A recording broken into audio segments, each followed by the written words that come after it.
Hey, what's going on, everyone? It's astrologer Eric Rosen here for your motherfucking Viking Rising Astrology Horoscope for October 26th. It's a Thursday of 2023. Thanks so much for being here. Well, bang the drums, get out the pots and pans. As we get deeper into Scorpio season, this is where we've got to make sure you've got a pulse still. I know a lot has happened the past few years in the astrology collectively, and there's a little bit of a grind and maybe some delays going on a little bit, that feeling of Saturn really slow at 0 degrees of Pisces. But with Mars, with the sun, with Mercury here, we got to remind ourselves, tenacity, baby. Like, that's where it's at. You've got to be able to really root into that life force energy. Any blocks, any stuck emotional blocks, we could probably look to that moon that's come into Aries today, and look more at, like, do we feel blocked with anger, frustration as it's building into a full moon in Taurus? I think this is a really great time to get a pulse on what are the areas where, if we're feeling frustrated or slow or sluggish in life, those are the areas to actually check your pulse and use your passion to say, fuck no, I'm not going to not start the race just because I don't feel like I've got the right gas in the tank, or it's not premium gasoline, or I didn't change the oil, or whatever it is. Yeah, I know there's a lot we're trying to figure out.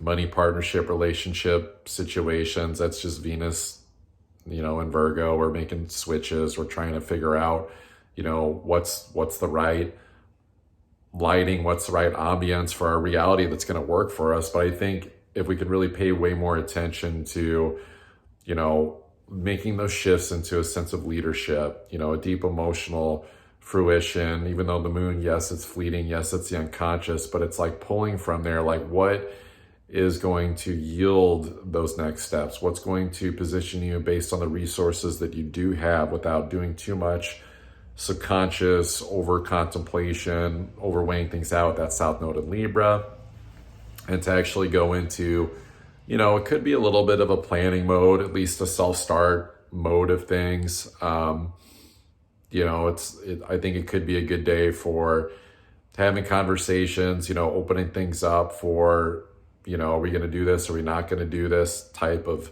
thinking, especially for anything that we've been feeling indecisive on, or there's just too much, we need to narrow down the field a little bit. We definitely want to make sure that we've got a congruent belief, though, to back those things that we're saying yes to. And I think that's the thing to really pay attention to, is where we trip ourselves up in our own psychology of our own fears, is where, when we're afraid to say yes to something, we're afraid to commit deeper to something, we're afraid to make a decision.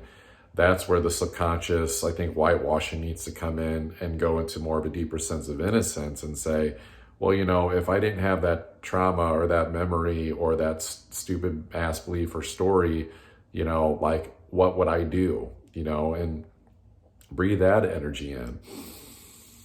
Take a deep breath into that, right? Like Mars and Virgo wants the embodiment, it wants the presence, it wants the reality of our breath flowing through us, like for our well-being. If you're having health stuff come up right now, it's like, check into more of like, are you qualifying yourself by having positive beliefs that says, yes, you do deserve better.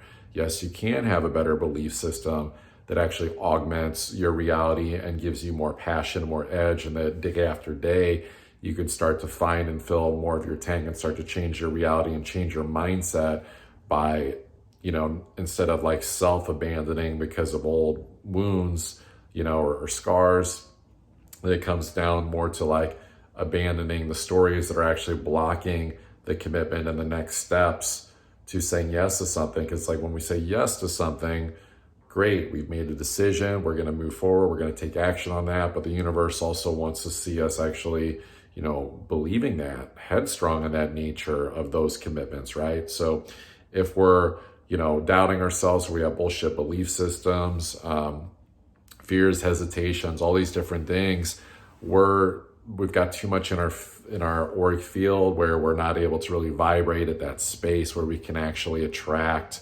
the changes that we're wanting to see. And so the main practice really this is the simulation of life, right? This is the human experience. Is we make decisions and we go in a direction to have an experience, to grow, to learn lessons, to follow through with our ambitions, to see if we can achieve them.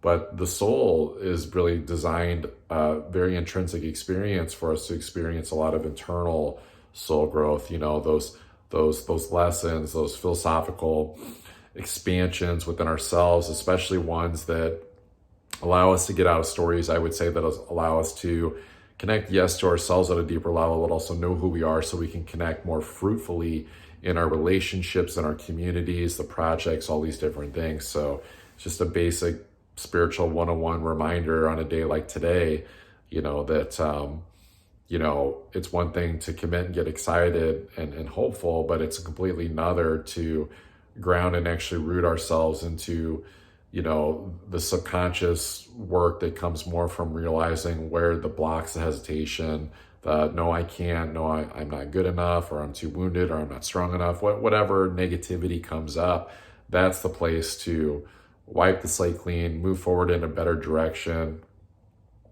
connecting, as always, connecting to spirit, connecting to prayer, intention, yes, bring more of that in, right?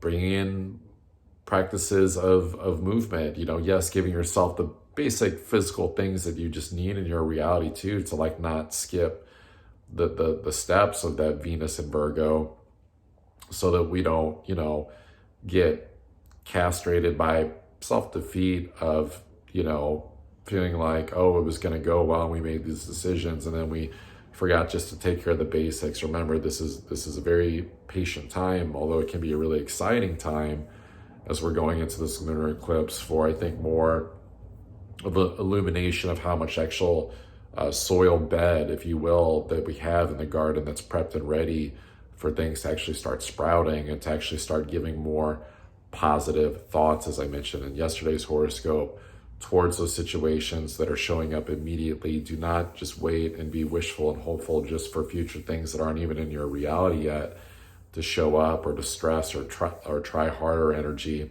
If anything, this is about more of a slow ride, take it easy energy, to make sure that you're aware of your thoughts, you're aware of your vibration, of where that's going. That's the consistency, and that's actually where sometimes, like me personally, sometimes I have a lot of Scorpio in my charts, fearing things not being edgy or fearing boredom, but it's actually where the excitement comes from, taking more ownership of the vibration that we're in, especially with Jupiter and Uranus in Taurus, the opposite of Scorpio. And that's where more of the excitement comes in, is the actual belief, the actual seeing, the actual sensing, feeling in our vortex, as Abraham Hicks would put it, of those things happening. And that's where more of I think the Scorpio edge that can be reflected back to us with that Sun, with that Mars, with that Mercury in Scorpio, is seeing where we're taking care of business. We're actually doing the things that we know that some people, depending on where you're at, desperately need to do to stabilize your reality, to go deeper into this fall and into this winter, and the unpredictability of whatever the astrology brings,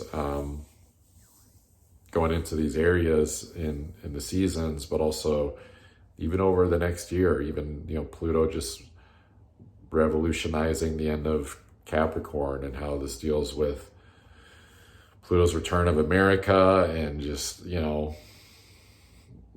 talks of war and just all that, but not even getting into that stuff, just more paying attention to where we can find the peace, the harmony in ourselves by plowing down, headstrong mindsets that are actually negative, and actually find kind of an odd way to, it's like I was doing yoga today, and it was yoga for anger, because I've been feeling frustration coming up, and it's she was like, hey, do a fake laugh, it was a video, it was yoga with Adrienne, she's great, and it was do a fake laugh, for your anger.